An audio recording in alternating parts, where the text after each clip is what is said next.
Welcome to our size calculation tutorial.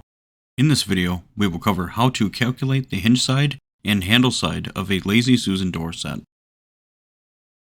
Shown here in our tutorial is a full overlay kitchen. This is what a partial overlay kitchen will look like.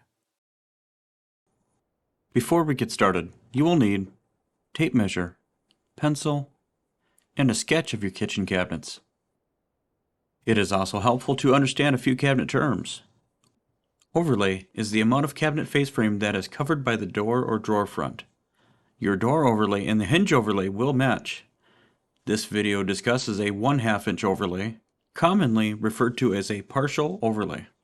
Reveal is the space or gap between doors and drawer fronts. A stile is a vertical piece used in the frame of a cabinet. A rail is the horizontal piece used in the frame of a cabinet. A shared rail is when two fronts, such as two drawer fronts, cover the same rail. Now let's jot down some measurements for this scenario. With your tape measure, you'll measure from the inside corner to the edge of the face frame to get the width. Make sure to do this for both sides. Then, measure the height of your opening. Make note of the width and the height on your drawing. Now, let's calculate the width you will need for these doors.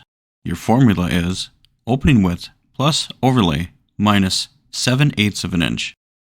In this example, that is 10.75 inches plus 0.5 inches minus 0.875 inches for the handle door, and 10.75 inches plus 0.5 inches minus 0.875 inches for the hinge door. Now, let's calculate the height.